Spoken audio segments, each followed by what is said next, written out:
Et qui fait la place de l'homme? La place de l'homme. Alors,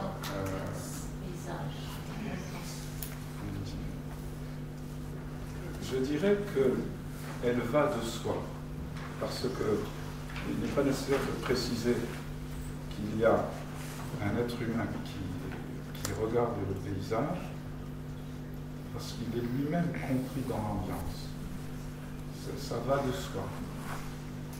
Alors, il y a des mots, par exemple, pour paysage urbain, dont on a parlé tout à l'heure, je vous ai dit, on ne peut pas dire Cheng Shui, mais on peut dire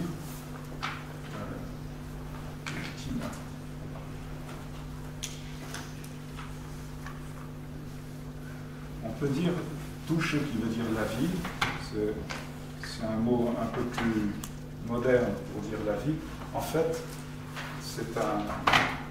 cette expression qui veut dire le paysage urbain, elle a été importée du Japon, ou on peut dire réimportée, parce que ce sont des mots chinois, mais qui ont pris le sens de paysage urbain au Japon.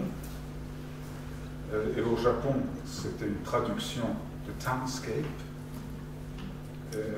Et puis c'est revenu en Chine, parce que c'est facile, puisque c'est les mêmes sinogrammes. Au Japon, c'est Koshikeikan.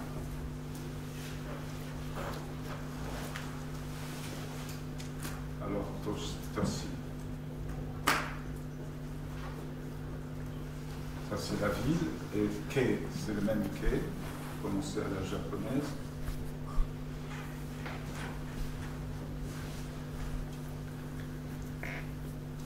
Et ça veut dire regarder. Donc là, la personne qui regarde, c'est un être humain, qui regarde la scène.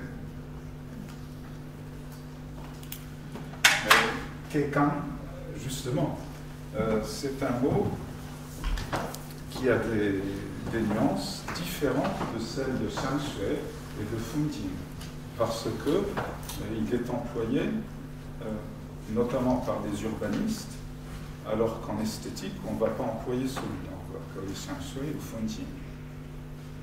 Les urbanistes, avec des méthodes et souvent les idées qui sont les mêmes qu'en Occident, parce que ça a été importé.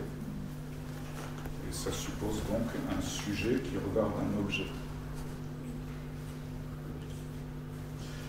Il y a un proverbe au Japon, enfin un proverbe, un dicton amusant qui dit que pour aménager un keikan, il faut 10 ans. Pour aménager un funjing, il faut 100 ans. Et pour aménager un milieu, alors là,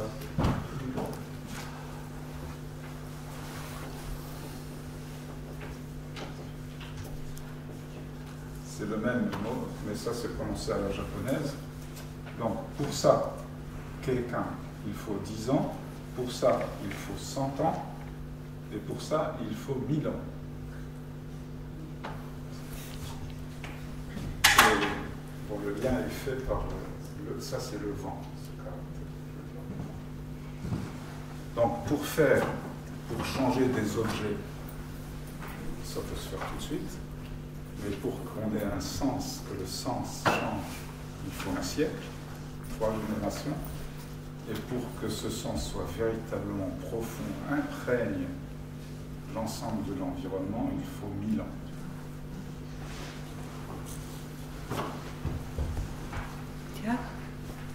Merci. On peut dire qu'il y a des caractéristiques dans la cosmophanie des paysages européens qui ont aidé à la naissance de la science moderne, au contraire de la cosmophanie chinoise. Alors, oui. Évidemment, oui, on peut le dire. On peut le dire, mais déjà, dans cette cosmophanie européenne de la Renaissance, il y avait le germe de ce qui plus tard va devenir la phénoménologie. Parce qu'une cosmophanie, d'ailleurs c'est le même mot feine qui apparaît, le monde apparaît, ça n'est pas parce que on le fait sortir d'une boîte volontairement.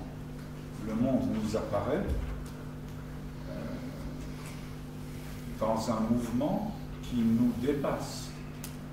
Ce mouvement nous dépasse parce qu'il ne concerne pas seulement notre conscience qui dit « moi, je », il concerne notre inconscient et il concerne notre espèce, l'espèce humaine, et en deçà même et plus profond encore, il concerne le mouvement de la vie. C'est tout cela qui fait apparaître un monde. Je vous donne un exemple, celui que j'ai d'ailleurs déjà cité tout à l'heure. Pour la conscience, je peux fermer les yeux, ouvrir les yeux, donc je peux fermer les yeux sur le paysage, si je ne vois plus rien, j'ouvre, je vois le paysage, ça c'est ma volonté. Mais qu'est-ce que je vais voir? Qu'est-ce que je vais voir? Je vais voir un paysage avec des couleurs, par exemple, qui sont les couleurs que l'œil humain peut voir. Et ça, c'est spécifique à l'espèce humaine. Je ne verrai pas les infrarouges. L'œil d'un serpent va voir les infrarouges. Je ne verrai pas les ultraviolets, mais l'œil d'un papillon va voir les ultraviolets. Moi, je vois seulement ce que l'espèce Homo sapiens me permet de voir, c'est le monde de l'Umwelt de Homo sapiens. Vous voyez, donc ça dépasse beaucoup le ego cogito du sujet moderne. Est-ce que je réponds? Donc la cosmophanie qui s'est produite à la Renaissance et qui a, enfin, ça a pris encore jusqu'au XVIIe siècle pour voir apparaître Bacon, Galilée, Descartes, Newton, etc., qui vont fonder le paradigme moderne européen. C'est un mouvement qui dure 2 siècles. Mais dès ce moment, du moment qu'il va instaurer un dualisme entre l'objet et le sujet, il va, du même mouvement, créer un problème qui n'existait pas pour d'autres cultures, qui est le problème du véritable lien qui existe avec les choses. Alors, plus tard, les philosophes vont justement inventer la phénoménologie, où Freud va inventer l'inconscient, Heidegger va inventer le Dasein, etc., à cause de ça. C'est bon. Oui, Si, si. je vous remercie, professeur. Je vais suivre votre conférence. Et ça, cette conférence, ça me rappelle les difficultés que j'ai eues en lire vos travaux. D'abord, l'exemple du paysan de Cézanne dans son Philippard. Et cette question que c'est très difficile à accepter qu'en Occident, il y a absolument une façon d'envisager ces choses-là qui appelle la totalité environnante, même à même époque. Pour un paysan de la fin du XIXe siècle, il n'avait pas du paysage. Alors, savons que, en même temps qu'on fait une réflexion sur la naissance, la genèse très sophistiquée des concepts, on voit que les habitudes, les façons de vivre, effectivement, l'espace et l'environnement, ce n'est pas correspondant. Et ça, pour moi, c'est un problème théorique. Parce que d'une certaine façon, il n'y a pas d'essence possible, vraiment rigoureusement, entre landscape et tous ces champs étymologiques et paysage. Aussi qu'il n'y a pas de possibilité de faire rigoureusement une vraie correspondance entre Changshu et ce qu'on dit d'une façon très pas rigoureuse, paysage dans des langues modernes. Alors je crois qu'il faut vraiment, cette difficulté nous n'offre pas pour apprendre d'autres façons que des façons non passagères et alors, je suis très curieux pour voir votre développement sur les cosmophanies. Ça, c'est une question. Et cette subtilité que m'apporte à la question plus directe. Vous avez réussi à nous faire comprendre cette évolution sémantique de Changshu pendant 9 siècles. Et vous avez précisé à une question des deux créations poétiques au banquet des orchidées. Mais vraiment, c'est un problème notionnel, des notions, c'est un problème de tous ces rapports avec la totalité de réalité, cette démonisation qu'on retrouve aussi bien qu'en Chine qu'en Occident.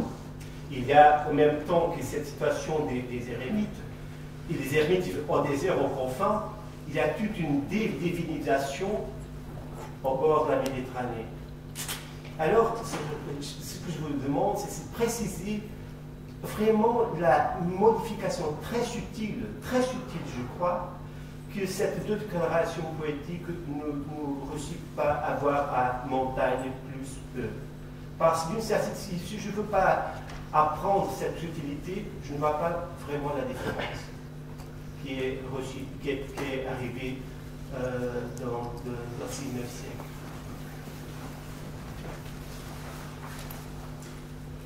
Je ne sais pas si j'ai bien compris votre question, mais une chose qui est certaine, c'est que tout être humain a une relation sensible à l'environnement.